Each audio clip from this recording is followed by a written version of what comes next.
আচ্ছা, একটা বিষয়, সরকার দলীয় চিফ হুইপ তিনি গতকালকে মিটিংয়ের পর বলেছেন জ্বালানি ঘাটতি কৃত্রিম এবং এর পেছনে মিডিয়া ও চোরাচালান দায়ী। অথচ মাঠ পর্যায়ে সাধারণ মানুষের হাহাকার, যেটি আমাকে বলবেন মিডিয়ার কি দোষ? মিডিয়াকে তো ঢালাওভাবে দোষারোপ করা যাবে না। মিডিয়াকে ঢালাওভাবে দোষারোপ আমরা কেন করব? মিডিয়া তো আমাদের প্রতিপক্ষ না। তবে আপনার মিডিয়ার দায়িত্বটা হচ্ছে যাতে বাস্তব চিত্রটা আপনার জনগণ সমক্ষে তুলে ধরা, বাস্তব পরিস্থিতিটা তুলে ধরা। তো সেই ক্ষেত্রে কোথাও কোথাও কোনো মিডিয়া হয়তো আপনার বাস্তব চিত্রটা তুলে ধরছে না, যে কারণে হয়তো আপনার এ ধরনের মন্তব্য মিডিয়া সম্পর্কে করা হচ্ছে। তাহলে আমি একটা এক্সাম্পল আপনাকে দিই, সেটা হচ্ছে মিডিয়া পেট্রোল পাম্পে গেছে, যে দেখছে যে সেখানে এরকম ক্রাইসিস, তেল দেওয়া হচ্ছে না, লোকজন লাইনে দাঁড়িয়ে আছেন, কখন ডিপো থেকে তেল আসবে তারপরে তারা তেল দিবেন, এবং তারা বলছেন যে তারা এতক্ষণ ধরে অপেক্ষা করছেন। এটা একটা ফ্যাক্ট। মিডিয়া মন্ত্রীকে জিজ্ঞেস করছে এবং মন্ত্রী তিনি বলছেন যে কোনো সংকট নেই এবং বারবার আশ্বস্ত করার চেষ্টা করছেন। গেল 2 নাম্বার। তৃতীয়ত, আমরা আবার এটাও দেখছি যখন এই সরকার যখন অভিযান করছে, অভিযান করে বিভিন্ন জায়গায় মজুদগুলো পাচ্ছে, সব কিছুই তো দেখানো হচ্ছে। সো এই জায়গায় আপনি কিভাবে আমি আসলে অবাস্তব চিত্র দেখাতে পারি? না, আপনার পাম্পগুলোতে তো আপনার তেল পাওয়া যাচ্ছে, এবং পাম্পগুলোতে আপনার নিয়মিতই আপনার ডিপো থেকে তেল আপনার আসছে। সেই ক্ষেত্রে আগে যেভাবে আসতো আপনার, এখন হয়তো আপনার ঠিক সেইভাবে আপনার আসছে না।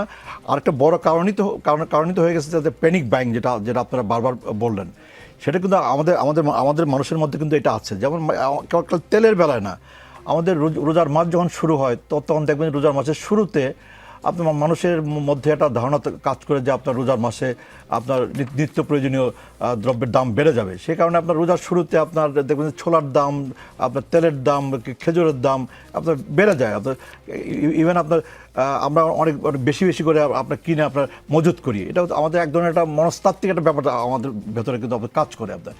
সেই কারণে যে আপনার যে সংকটের মধ্যে আমরা আছি, যে যুদ্ধ পরিস্থিতির মধ্যে আছি, যেটা উনি যেটা বললেন যে উনি অনুমান করেছিলেন যে খুব তাড়াতাড়ি যুদ্ধ পরিস্থিতিটা এটা শেষ হয়ে যাবে, কিন্তু আজকে ওনার মনে হচ্ছে যুদ্ধ পরিস্থিতিটা অনেক দিন পর্যন্ত অব্যাহত আছে। আজকে উনি আশা আপনার প্রকাশ করেন যে এটা হয়তো খুব তাড়াতাড়ি বন্ধ হয়ে যাবে।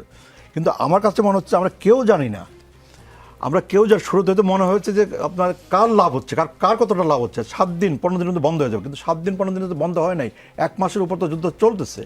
আজকেও আমরা মনে করতে পারি যে যেহেতু কারোর লাভ হচ্ছে না, তো এটা হয়তো বন্ধ হয়ে যাবে, কিন্তু আমরা কিন্তু এখন লক্ষণ দেখছি না। ফলে এই যুদ্ধটা কবে বন্ধ হবে, কখন বন্ধ হবে, আমাদের কারো কাছে কিন্তু এটা কিন্তু স্পষ্ট কোনো ধারণা নাই। কিন্তু এই যুদ্ধের কারণে আমরা বাংলাদেশ আর সারা বিশ্বে আপনার এবং আমাদের সারা বৈশ্বিক অর্থনীতিতে আমাদের আপনার একটা বড় ধরনের একটা সংকট যে সৃষ্টি হয়েছে, সেই সংকটের বাইরে আমেরিকাও না, সেই সংকটের বাইরে ইউরোপও না, সেই সংকটের বাইরে মধ্যপ্রাচ্য না, সেই সংকটের বাইরে কিন্তু আমরাও না।